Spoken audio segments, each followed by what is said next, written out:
let's get now to our Amy Rose. So this was Ariadne. That sounds like some pretentious ass fucking name I would come up with. Yeah. So the goddess of linguistics, her ability was to basically manipulate words to the extent of their like linguistic analysis, meaning that that was like that's like she was the character that I think was by far my most favorite to write, because hers was interesting. So like one of her things was that she could oh my god, she could break apart compound words into their bases. So wasn't Ariadne the string girl? Oh shit, I must have told this story then. Okay, cool. Yeah, she could break it, like one of her things that she could do is she could break apart words. So if her word was like cottage cheese, she could split it into two objects and magically produce a cottage and a loaf of cheese. In the actual Greek legend, she was a string girl. What the? Wait, hold on. Hold on, I have to look this up now. If what you're saying is true, then this is really interesting. Let me look at this. Ariadne.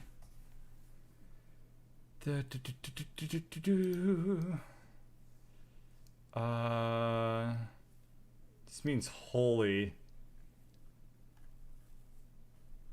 She was in charge of the labyrinth.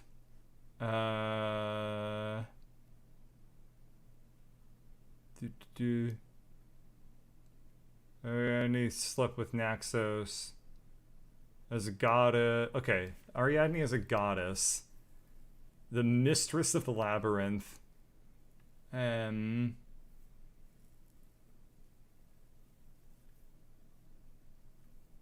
Okay, I can't really see if she had like a distinct power or not. Anyway, yeah, so her abilities were things like she was able to split up, like, I came up with a couple, like, weirdly enough, a lot of them were cheese and fish based. There were more that I probably came up with, but all I can remember are things like she could split cottage cheese into a cottage and cheese, and then they could sleep in the cottage at night instead of like having to stay in a hotel. She could conceivably then, I don't know if I ever actually wrote this, she could split a goat or goat cheese into a goat and cheese. So yeah, a lot of cheese-based powers there. Goldfish, to produce money, she was able to split a goldfish into a fish, which I just wrote as like a generic like tuna basically, and like a little bar of gold. And then also she could do interesting stuff where she could like then also create like abstract concepts and stuff like that by like splitting up things like Blackbird into like the concept of like the color black, and like then apply it to other things as like adjectives. So she was actually an incredibly fun character to write because I thought that was a really weird and interesting power, I guess, like character ability that I had to think of very interesting situations where it was useful. I don't really remember a whole lot other than that, though, now that I think about it. Like, yeah, we had those three characters, they fought the Unitarians. If I remember right, I also, oh, I'm about to get squished. Come on. Oh, yeah. Let's cut a corner, too. Hell yeah. Damn, I'm ballsy. Yeah, so that's kind of all I really remember. I liked that one a lot. It was extremely funny to write, like, combat scenes between a mall cop and a guy that could block every single punch with magic powers, but otherwise couldn't actually fight back. I remember every single fight that Marshall got into ended with him not getting hurt and the person that he was fighting incredibly confused about what was going on because they were never they never actually got hurt either. And yeah, that's all I really remember. There were a couple other things. Oh my god. Oh my god. Oh my god. Oh my god. I remembered the other story. The other super interesting story that I wrote. Holy shit. Oh, baby. Oh. These threads, man. You get an idea in your head for a story, and you never know when it's gonna come back. Holy shit. Alrighty. There was a character in the Pantheon of Minor Gods whose name was... Oh, no! Fuck. So his role was that he had to... So one of the goals for these characters is they needed to convert somebody to follow them. Well, they needed to convert like a whole I don't know how to describe it, like a whole they needed to get like a congregation basically, and so they ended up convincing this one guy at like the state fair or something like that, that like they were these magical like deities. Nobody else really gave a shit about them except for this one guy who his name, oh my god, I totally forgot this. His name was Floyd Dumas.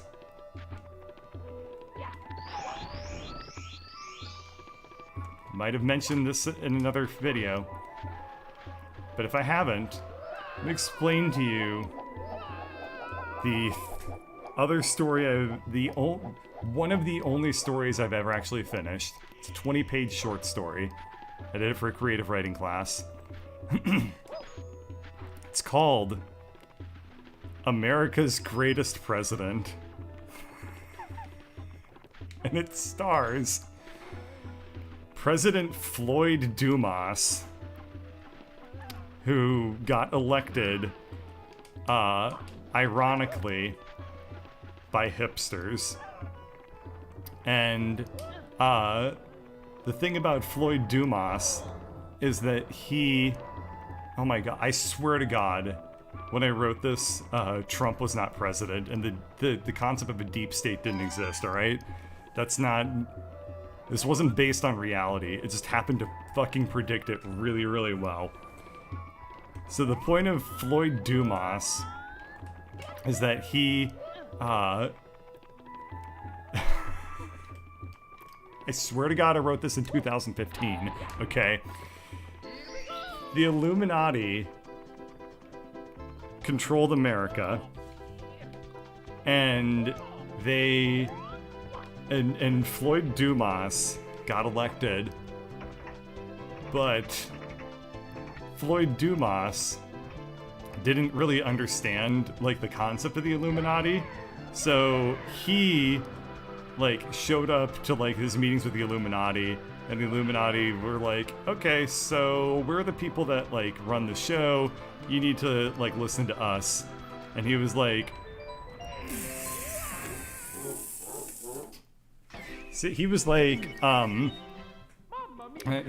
but I'm the president or whatever. And so they ended up Floyd Dumas ended up becoming like the enemy of the Illuminati, and and so it was basically somehow I wrote a fucking story of Trump taking on the fucking deep state, but I digress. Floyd Dumas was way more likable than Trump ever was. So, the short story consists of Floyd Dumas taking on the 3 people that represents the Illuminati, which were a cowboy, a banker, and, well, he's an evil cowboy, too. His name was Hogan Six Shot.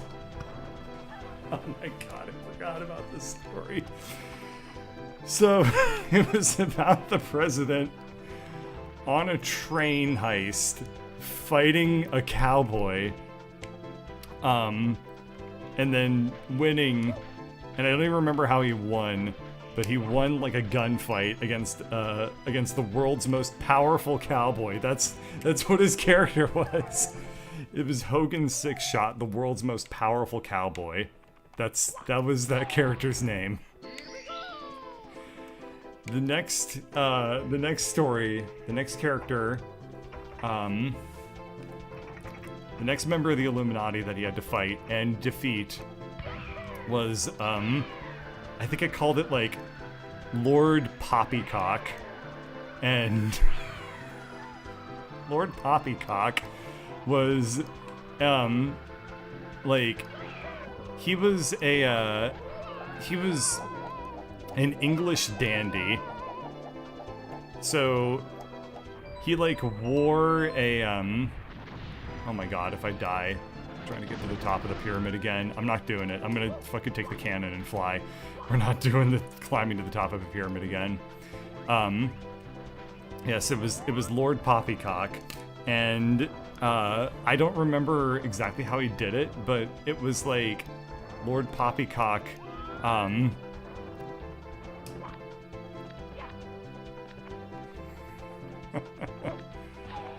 God damn it, I don't quite remember. It's like right on the tip of my brain. He stuck Floyd Dumas in like his chamber of like puzzles and trials or something like that. And Floyd, he couldn't do a single one. And so Lord Poppycock just kept getting like more and more frustrated because he was like, come on, man, at least do one of them. And then he eventually the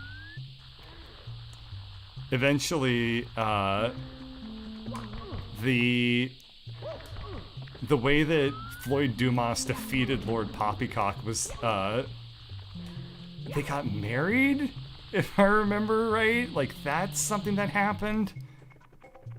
I think that they got married. And so the final fight with the Illuminati was that oh god, if I die in this fight, I'm gonna be so pissed off. So then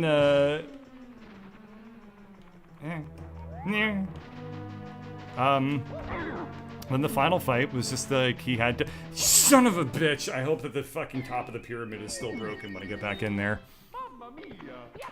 Please tell me it's still broken. Oh, thank you. Anyway, I don't really exactly remember the final one, but it was like with the final fight was like maybe the only one that was actually serious, which was like Floyd Dumas teaming up with like the FBI to like, they went to like this one, like the actual Illuminati's headquarters, which was like some dude's manor or something like that, and they actually fought it out.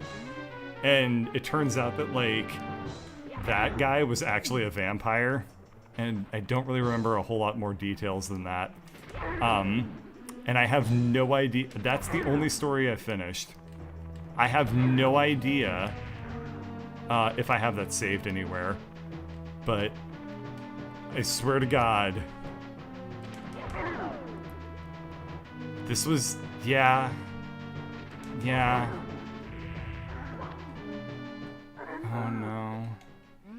This was written in 2000. This was written in the spring of 2016. I remember this now because after I presented this story to my creative writing teacher, she said, "You know, your character sounds a lot like Donald Trump." And I was like, "It wasn't intentional. I've been meaning to write this story for a while." That's right. I started writing it in 2015 before Trump's campaign. I swear to God. It just so happens that I finished it right in the middle of his campaign. And I remember at the very, very end, the last line of the short story was, and that's the, and I forget what I said. I was like, at the very end of the story, I just said, and that's the story of Floyd Dumas, America's greatest president.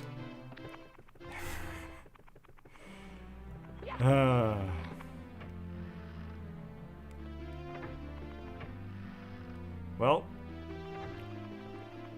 I'm all out of story ideas, I think. I'm not going to talk about the one that I'm currently working on because I don't like. I've learned that that if I don't talk about what I'm doing, then Floyd Dumas. Do you recall Floyd Dumas and Lord Poppycock getting married? He wanted to be a king, but the closest Floyd could make him was First Lady. Yeah, I don't remember why he needed to become First Lady, but so he did. It sounds bad, kind of, because I'm not remembering a lot of the details, but I do remember it being like a more wholesome embrace of transgenderism, and it wasn't like making fun of it, but I don't remember how or what did that. But like the joke of that was not just like it wasn't like haha trans, like that wasn't the joke. But I don't remember enough details to convincingly explain why that wasn't the joke.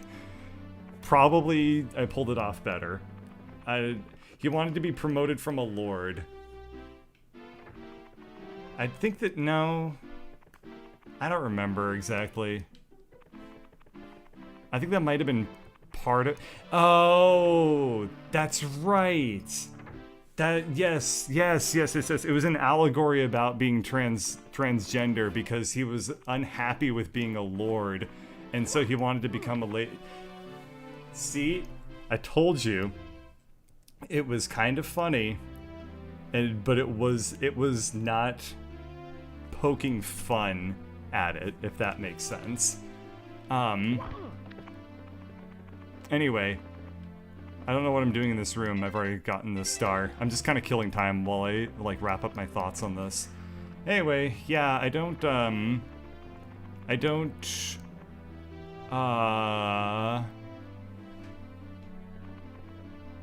to talk about the story I'm currently working on because, I've learned that if I talk about things that I'm actively working on, I never finish them.